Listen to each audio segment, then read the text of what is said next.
What a day, what a day, what a day it was, my fellow degenerate traders. Yes, by the time the dust settled, we violently went nowhere, but it was a heck of a ride. Now in this video, there's 3 major things we need to talk about. Number 1, your wife. Number 2, what's going on in the overall market as it relates to the newest inflation report and tariffs. And number 3, how the Tesla investors, the core support base for Elon Musk, well, they're starting to turn on him. Now, obviously, before we get into all that, if you enjoy these type of market breakdowns, let me know by smashing the like button. Don't forget to subscribe, share the video with a friend, all that type of engagement. I know it's very annoying to remind you all, but it really does help get this video in front of other people who might be interested. And I really, truly have to say thank you because we've been growing slowly, steadily, but very consistent. So the fact that so many of you are engaging with the content, it really does mean the world to me and the larger Goonie trading team. So thank you. With that being said, let's rock.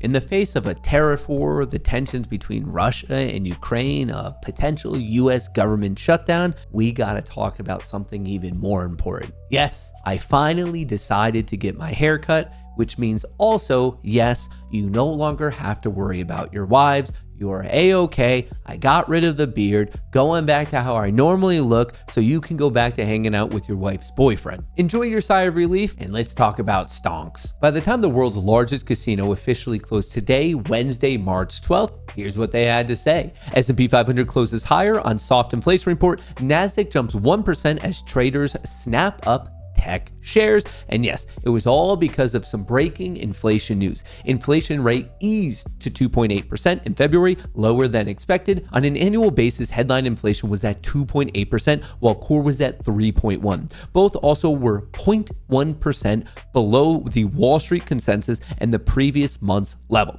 Obviously, there was a line in the sand. We came in below it. That's good. Inflation not as aggressive as it was in the past couple of readings, but I do want to remind you, first of all, inflation has been out of control for years now, and on top of that, the magnitude of these readings are still too high.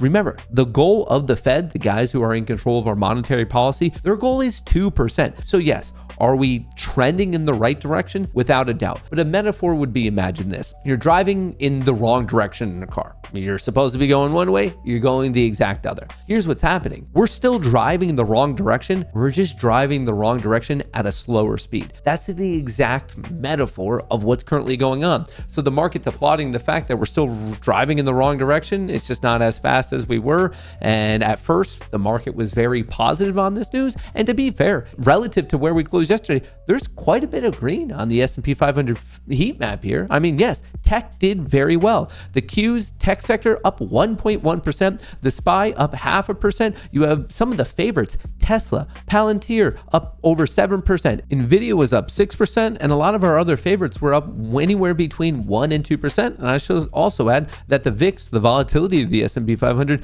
actually got a pretty big hit today. So across the board, the initial look at it might be like, oh, finally some relief, all because of this inflation report. But I want to be a little bit more realistic of where things might be going in the short term. But I want to be clear. If you're talking about your long-term investing account, yeah, you buy the major dips, you come back in 10, 20, 30 years, and you're going to be a-okay. Right here, I want to talk about what's happening the next day, the next week, and potentially the next month. So what really set us up for a bit of a breather today? Inflation cooled to 2.8% in February, lower than expected. A core reading also eased, but looming tariffs may keep consumer prices rising. And it's that little sub headline there that we got to talk about. Even though things are seeming extreme, I do really want to say, maybe we should take a step back. So yeah, okay, we're breaking down some serious levels, and of course it could get worse, but from this all-time high to the extreme, we were down just over 10%, and right now we're down 8.9. So I know there's a lot of doomsday talk, and I just wanted to put this at the start of the video. In some recent videos, I was telling you, hey, this is not doomsday. If anything, this is a money-making opportunity, and I do truly believe that. But for those of you who, shame on you, demerit, don't make it to the end of the video, I just want to be a little bit more realistic of where we've been on this entire journey.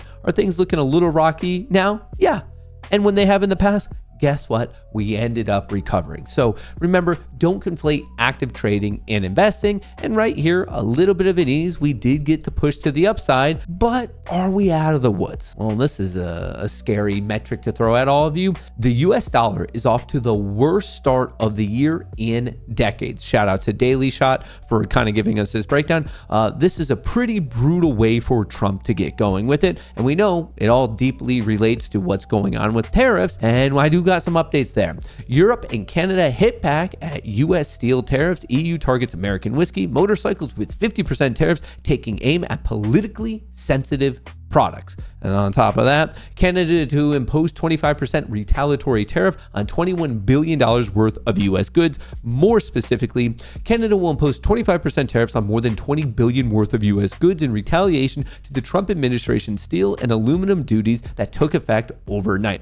These are the ones that he said 25, then he got mad and said they were going to go up to 50, and then in the same day, as in yesterday, saying, nah, I'm going to bring it back down to 25. They are now in effect, at least at the point that I'm filming this, but who knows, in a couple hours, that might be outdated information. The new tariffs cover steel and aluminum, as well as other US goods, including computers, sports equipment, and cast iron products. The new Canadian duties are on top of the 25% counter tariffs that Ottawa already slapped on $30 billion worth of US goods. So obviously, the tensions of this particular trade war are clearly escalating. Trump vows US will respond to Europe's metal tariff retaliation. This has been the exact thing we've been told for weeks, that whenever someone hits back against him, he's going to come in on top of that. And honestly, he is keeping his word. President Donald Trump said that the US would respond to the EU's countermeasures against his new 25% tariffs on steel and aluminum, raising the risk of further escalation in his global trade war. Of course, I'm going to respond. The problem is our country didn't respond. Look, the EU is set up in order to take advantage of the US. If you really study tariffs, that's a little hard to disagree with. Maybe you have an issue with how he's going about fixing the problem, but I think if we're all adults in the room, we could at least agree how these trade partnerships are set up are not necessarily fair and do need a little bit of fixing. Now, we do have some commentary from a previous player you might have heard of. Former Treasury Secretary Steven Mnuchin says people are overreacting a bit to Trump's policies. According to Mnuchin, he does not see signs of an immediate slowdown for the US economy. Now, this is kind of in the same realm of Mr. Howard Lutnick of recession not coming. I think once again, if we can all be adults in the room, the truth is somewhere in the middle. Have the trade deals been fair to the US? Absolutely not. On the flip side, us hitting back in the way we are we actually going to avoid a recession? Probably not. If you look at missed credit card payments, if you look at bankruptcies, if you look at delinquencies, all the metrics that are on the rise that you don't want to be on the rise when things are getting rough, well, guess what?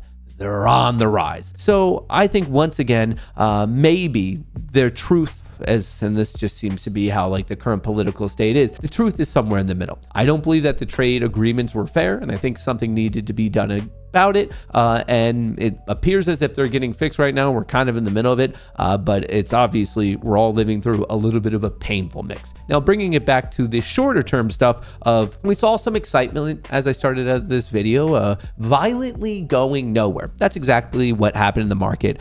We puked at open, then we popped, then we puked, then we popped, then we puked. Basically, the market did nothing after 11:45. We really didn't. And what I find interesting is all the movement today was basically driven just by zero DTE trading. We did not see big switches in longer duration expirations. The green is the zero DTE calls, and then the light blue is the zero DTE puts. You can see that because of the tight coupling between the calls and the puts, not much else was being traded later down in time. So really, this pump we got was just zero DTE calls, and that's important because for tomorrow, they're going to have no effect. They expired today. They're zero DTEs, and then the puts were just really perfectly flat. No one was touching them. At one point around 12, we did get some people opening up longer duration puts, so that might be a bit more bearish, but overall, it was a wash of a day, which obviously leads us into tomorrow. And I do want to let you know, since we're talking so much about options, and I should clarify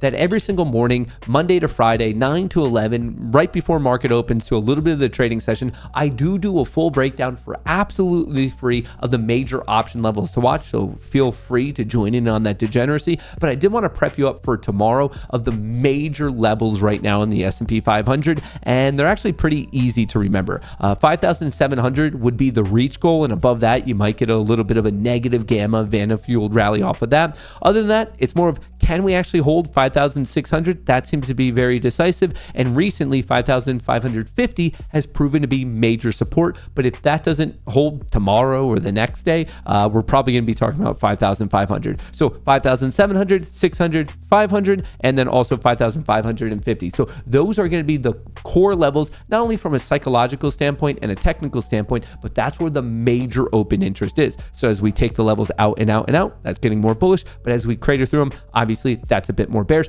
I just wanted to give you reasonable targets just in case you can't be joining in on the degeneracy with me. Now, switching it up a little bit, I want to talk about Tesla. Tesla had a good day. Gained 7.6%, a little bit of a breather for a community that very much needed it. From the recent high that we saw, it is down 55%, almost 56%. And ever since the inauguration, at the extreme, it was down 49.9. It's currently sitting down 42.7. Now, in the short term, I'll actively trade Tesla to the upside or to the downside. I'm an active trader of Tesla, but I also do own it in my long-term account. So I just want to be forthcoming about my thoughts on it. This has been brutal. I see a lot of people out there talking about how Elon's just doing this to make more money, and that's why he's so involved in politics. But in reality, ever since the inauguration, it's done nothing but go down and down and down. His personal net worth pretty much cut in half. This guy has lost billions of dollars ever since Trump got into office. So I find the argument of he just did this to enrich himself to be a little bit just inaccurate. Anyway, Tesla bounces for the second day after the steepest drop since 2020. Tesla shares rallied for a second day after registering its worst day in nearly 5 years. That was brutal. It's actually getting to the point where his own supporters, or I should say previous supporters, are starting to turn on him. Tesla investor survey shows 85% believe Elon Musk's politics are having negative or extremely negative impact on the company. And it is with that piece of information that I very much want to hear from all of you in a comment below. If you happen to be a Tesla trader, investor, or just a supporter, do agree with this. Do you wish that Elon Musk, the CEO of the company, would simply stop it with all the political stuff, or does it not bother you? And I guess since we're talking about it, are you buying here, or do you think there's more downside, or are you just completely done with the stock? I know this is a massively popular ticker within the retail space, and it's because of that, with the audience of retail traders, I would love to know where your mind is at. But remember, with this, it is still deeply connected to politics, and that leads me to the whole other thing that could just really mess this up. Senate Democrats in political bind as Republicans dare them on U.S. shutdown. What we have going on here is kind of wild. There might be a government shutdown this weekend on top of all the tariff stuff, and it really does deeply tie back to Elon. Democrats have a rare moment of leverage in Washington after losing the November election and watching helplessly as Elon Musk dismantles the federal government. Yet they are in political bind. Democrats can use their filibuster power in Senate and withhold their votes in a game of chicken with the Republicans on a Saturday government shutdown, or they can go along and pass funding through September.